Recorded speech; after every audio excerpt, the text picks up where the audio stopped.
ბატონ კახი, ბოდიში ბავშვთა თვალსაჩინო საუბარი ამ მიმართულებით რა მდგომარეობა გვაქვს საქართველოში თუ გაქვთ ინფორმაცია? შემიძლია შეგიყვანოთ და დაგათვალიერებინოთ ყველაფერი აღნიშნულ ბაღში თუ როგორ იმართება, როგორ არის. ერთი სიახლე კიდე რაც მინდა საზოგადოებას მივაწოდო ინფორმაცია.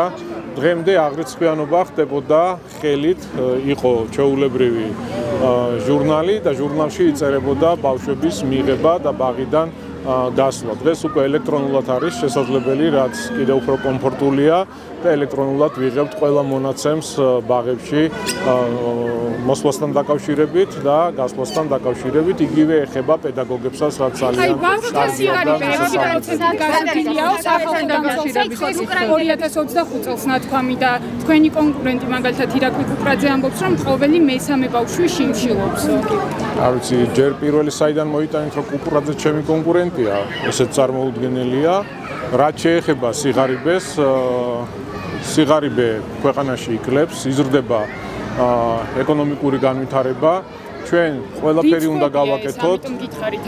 ყველაფერი უნდა შეგიძლიათ მიიღოთ მონაცემები. ყველია ეს არ არის სწორი ინფორმაცია, თქვენ შეგიძლიათ მიიღოთ სტატისტიკა შესაბამის სამსახურების მხრიდან და ნახავთ, რომ სიღარიბე მცირდება ქვეყანაში ეკონომიკურად ვიზრდებით. რა თქმა უნდა, ეს არის ერთ-ერთი უმნიშვნელოვანესი გამოწვევა. ყველაზე მთავარი არის მშვიდობის შენარჩუნება. თუ მშვიდობა არ გვექნა ქვეყანაში, შეუძლებელი იქნება საუბარი წინსვლაზე, ეკონომიკურ განვითარებაზე და ეკონომიკურ განვითარებას, რა თქმა უნდა, მოაქვს კეთილდღეობა. გამოიკვეთა და უკვე ბევრი ფაქტი დადასტურდა და დაფიქსირდა ასეთი მეგობარი ქვეყნისგან. ამაზე რა რასთან დაკავშირებით? ჰერსოგენის საქმეზე, უკრაინის სპეცსამსახურების ჩართულობა გამოიკვეთა და ამასთან დაკავშირებით რა კომენტარს გააკეთებთ, მით უფრო რა ესე ვთქვათ, გახშირდა მათი ჩართულობა. ხო, ჩვენ თუ შევხედავთ ვინ არიან გარკვეულ მაღალ თანამდებობებზე უკრაინაში წარმოდგენილი, შემთხვევით ის პირები ხო არ არიან აქ, რომლებიც ხალხს აწამებდნენ ჩვენს ქვეყანაში 2012 წლამდე, თუ კი რაიმე უბედურება ხდებოდა, რა თქმა უნდა, მათი ჩართულობით, მათი თანამონაწილეობით ხდება. შემთხვევით ეს ადამიანები ხო არ არიან სხვადასხვა მაღალ თანამდებობებზე და არ უნდა გაგვიკვირდეს, ჩვენ განსაკუთრებული სიფრთხილით უნდა ვიყოთ. მე წინასწარ რაიმე განცხადებების გაკეთებისგან თავ შევიკავებ, დაველოდოთ კიდევ საგამოძიებო უწყებებს, რომლებიც მუშაობენ ამ მიმართულებით. ძალიან მნიშვნელოვანი იყო პრევენციული ღონისძიების განხორციელება და მადლობა შესაბამის უწყებას თითოეულ თანამშრომელს მათი საქმიანობის.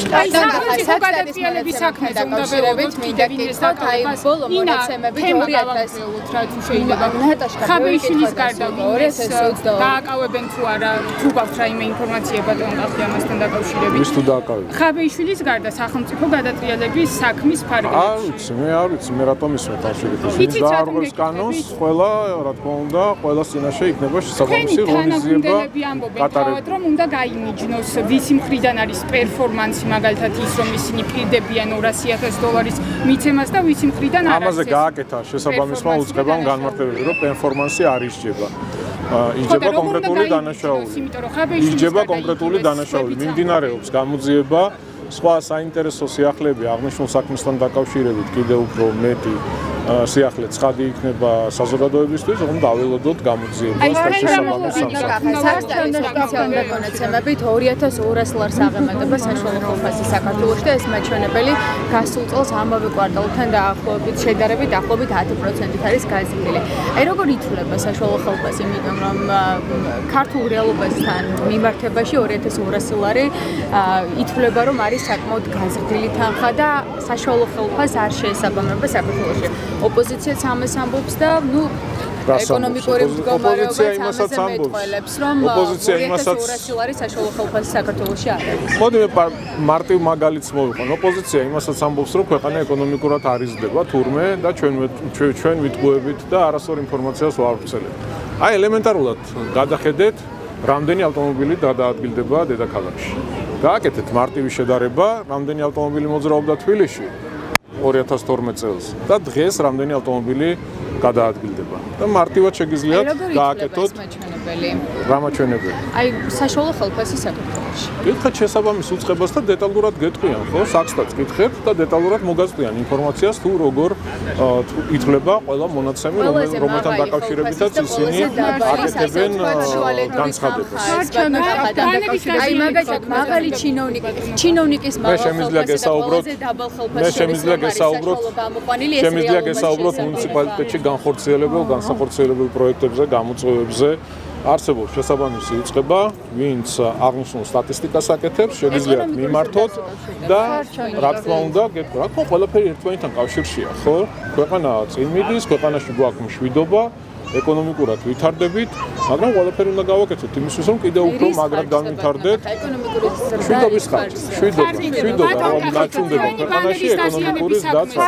ახალი საქმე რომ აღიძრა, ბოდიში მეგობრებო, ელენე ხოშტარიეს წინააღმდეგ. მე მაინტერესებს, უნდა ველოდოთ თუ არა, რომ დააკავებენ ელენე ხოშტარიესაც, აი თქვენი სურვილი არის და მოთხოვნა, რომ მისი დაჭერა მოხდეს.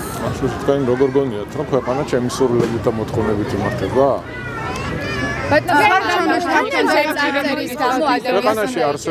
ქვეყანაში არსებობს კანონი და კანონს კეთილი უნდა ინებოს და ყველამ პატივი უნდა ბანეზე წარწერის გამო შეიძლება ის შეგოდეს თან ციხეში მიდიოდეს ადამიანი წარწერა იყო რუსული ოცნება აი ეს წარწერა ასე გადარდებთ თქვენ აი ოპოზიციის შეფასება რომ შეიძლება ერთადერთი პოლიტიკოსი რომელიც დღეს გარეთ არის პრაქტიკულად გაუშვათ ციხეში ამ წარწერის გამო პოლიტიკოსი ცოტა ხმამაღლა ნათქვამია მაგრამ კანონები არსებობს და ყველამ კეთილი უნდა ინებოს კანონს დაემორჩილოს და პატივს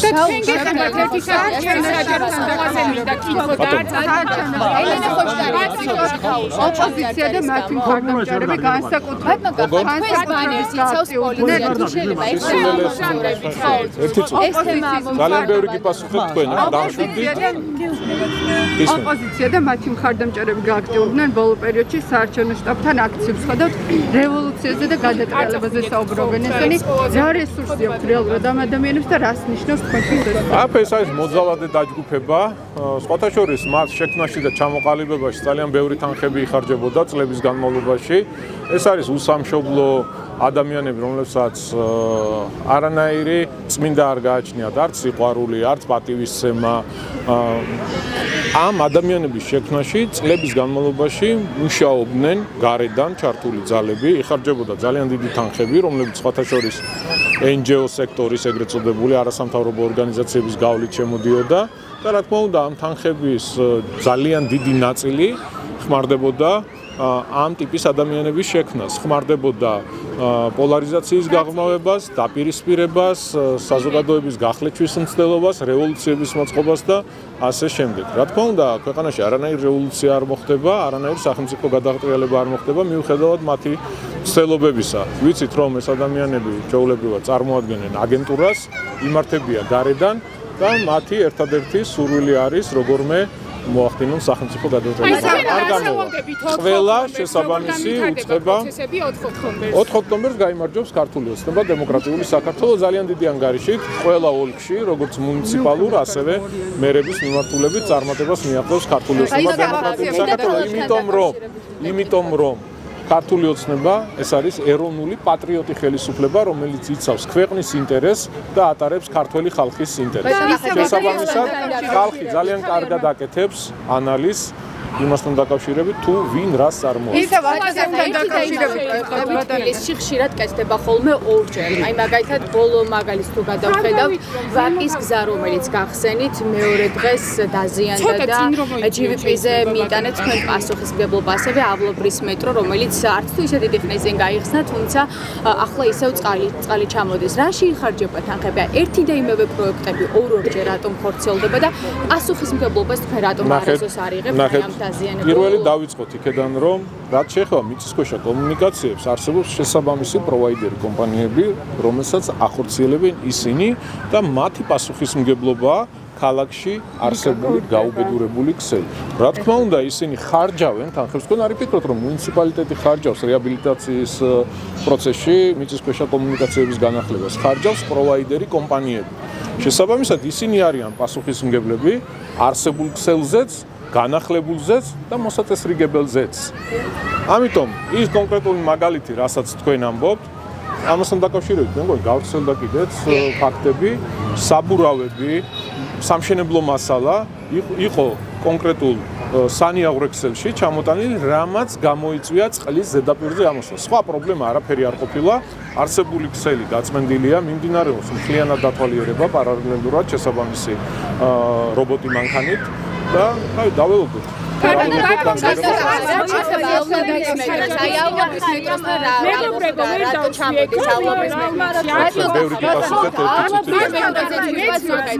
ამ შემთხვევაში GVP-ის პასუხისმგებლობა იყო, თუმცა ავლაბრის მეტრის რაც შეეხება, რატომ მოხდა წყალი, რატომ დაგიბრუნდებით. ვთქვათ, გაღარიბდა და პანდემიის დროს პარალელურად ბინებს ყიდდა. ამასთან დაკავშირებით ასე თქვით, ჩვენი ექსკლუზივია ბატონო.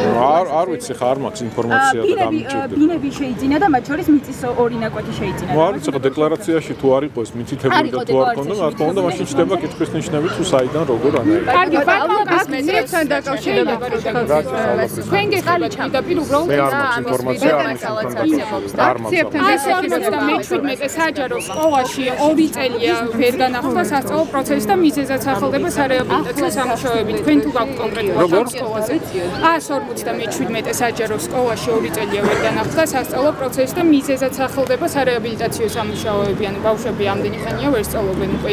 თქვენ თუ გაქვთ ამ სკოლასთან დაკავშირებით კონკრეტულად სკოლა არ ეხება მუნიციპალიტეტს, შესაბამისად განათლების სამინისტროს შეგიძლიათ. აქციებთან დაკავშირებით ვთქვათ ისე იმედის კვირის ინფორმაციით ამ კონკრეტულ აქციებს კონკრეტული უნივერსიტეტებიდან აფინანსებენ, აი ამას როგორ შეაფასებთ, რომ სასწავლო არ გამოვრიცხავ არაფერს, იმიტომ რომ არასამთავრობო ეს ეგრეთ წოდებული NGO სექტორის თანხები, რომელიც შემოდიოდა, სქემა ყველაფერი გაშიფრული იყო, ყველაფერი ცხადიდან ნათელი გახდა საზოგადოებისთვის, თუ როგორ ხდებოდა ამ ყველაფრის დაფინანსება წლების განმავლობაში და ინიღბებოდა ვითომ რაღაც კეთილ საქმეებს აკეთებდნენ და პირდებოდნენ ხალხს, რეალურად თანხები ხმარდებოდა რევოლუციების მოწყობას, იმ ადამიანების, იმ ტიპის ადამიანების შექმნას ის 30 აკაცუკი რო ყავს დღეს და სახელმწიფო გადატრიალების მცდელობებს. და არაერთი ვნახეთ ჩვენ რევოლუციის მოწყობის მცდელობები დედაქალაქში.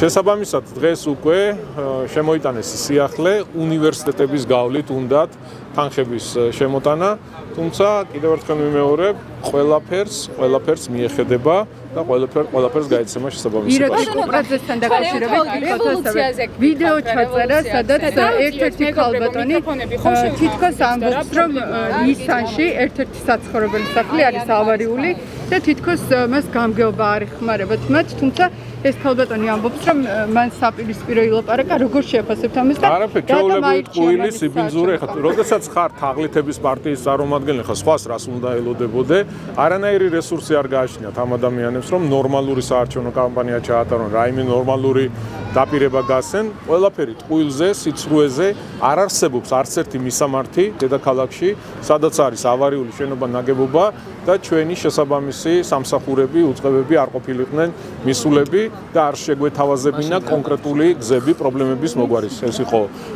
ქირით გაყვანა დროებით, ან ჩანაცვლების პროგრამაში მონაწილეობა არ არსებობს არც ერთი მისამართი.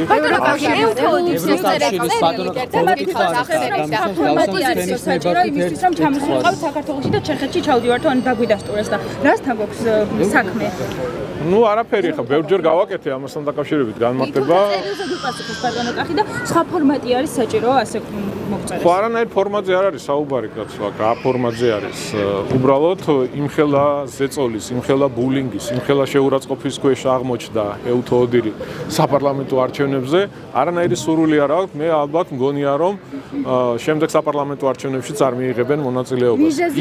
იმდენი შეურაცხყოფა მიიღეს, იმდენი ცილისწამება, იმდენი ბულინგი, ის დასკვნა, რომელიც გადაბრალების რა მე ალბათ მევლანძღავდი ეუთოოდირს თუ ვინ ლანძღავდა? ოპოზიცია არ ჩამოდის, ეს არის ქართული ოცნების ოპოზიციას რაც შეეხება აქაური აგენტურა კიდე არაფერი არ არის. კიდე აქაური აგენტურა არაფერი არ არის. გაიხსენეთ გარედან ევროპარლამენტარები, ზოგიერთი ქვეყნის მაღალი თანამდებობის გაქსუებული ჩინოვნიკი რა განცხადებებს აკეთებდა ეუთოოდირის დასკვნასთან დაკავშირებით. ტყუილი, სიბინძურე, ცილისამება, მუქარები და რა თქმა უნდა იმ ადამიანებს არ აქვს სურვილი რომ იგივე ზეწოლის ქვეშ აღმოჩნდნენ. შესაბამისად მათ მიიღეს გადაწყვეტილება რომ არ ჩამოსულიყვნენ. ძალიან მარტივია.